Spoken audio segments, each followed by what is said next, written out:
நம்ம பார்க்க போகிறது கிருஷ்ணன் கோயில் கேரளாவில் இருக்குதுங்க. இது வந்து கொல்லன் டிஸ்ட்ரிக். கிருஷ்ண ஜெயந்திக்கு அலங்காரம் பண்ணியிருக்காங்க. குட்டி குட்டியாக கண்ணன் வந்தாங்க. அவங்ககிட்ட எல்லாத்துக்கிட்டேயும் விளையாண்டுட்டு ரொம்ப ஜாலியாக இருந்தது. ரொம்ப சூப்பராக இருந்தது. ரொம்ப ஒரு மனசே ஒரு நல்ல ஒரு ரிலாக்ஸாக மன நிறைவாக இருந்தது.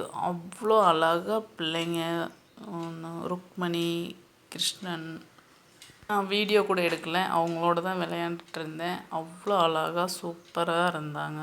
சிரித்து பேசிட்டு அந்த கிருஷ்ணனே வந்து பேசி சிரிக்கிற மாதிரி ஒரு ஃபீல் வந்தது. இன்னும் வந்து நட திறக்கலை, நாங்கள் அப்படியே ரவுண்ட் அடிச்சுட்டு இருக்கோம். எல்லோரும் சாமி கும்பிட்டு வந்துட்டோம். இப்போ ஒரு கிருஷ்ணனாக வந்துட்டே இருக்கிறாங்க. க்யூட்டான குட்டி கிருஷ்ணனை ஊர்வலை கூட்டிகிட்டு போகிறாங்க. பார்க்கலாங்களா?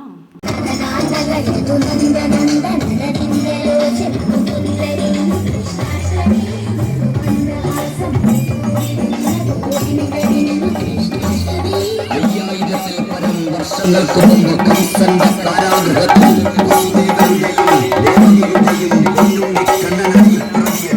അഖിലാണ്ട ബ്രഹ്മാണ്ട നായകനായ ശ്രീകൃഷ്ണ പരമാത്മാവ് അവതാരം ചെയ്ത പുണ്യദിനം അഷ്ടമിരോഹിണി. നക്ഷത്രങ്ങൾ കണ്ണിമ ചിമ്മാത ഭൂമിയിലേക്ക് നീക്കി നിൽക്കവേ അപ്സര സുന്ദരികളും യക്ഷകിന്നര ഗന്ധർവ ദേവതകളും ഗഗനത്തിൽ നിന്നും പുഷ്പവൃഷ്ടി ഒഴിക്കവേ കാവൽ നിന്ന കംസന്റെ ക്രൂരഭടന്മാർ മോഹാലസ്യപ്പെട്ടു വീണു. കാരാഗൃഹത്തിലെ കല്ലറയ്ക്കുള്ളിൽ 1000 സൂര്യചന്ദ്രന്മാരെ വെല്ലുന്ന മഹാപ്രഭയോടെ പിറന്നു വീണ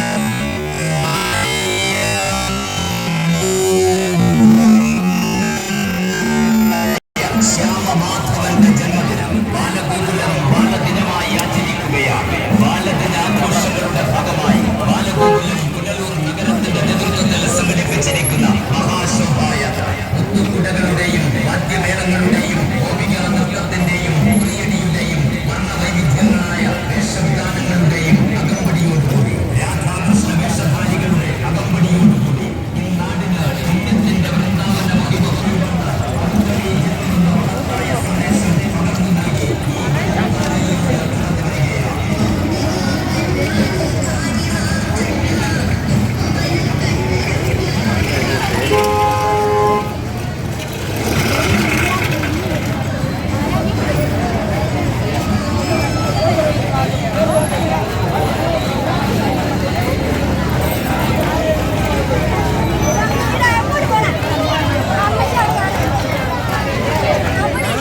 മഹായുഗികളിലും നാരായണനായി സമസ്ത ലോകങ്ങളിലും നിറഞ്ഞ അനുഗ്രഹമേകുന്ന അത്ഭുത അവതാരം ശ്രീകൃഷ്ണ പരമാത്മ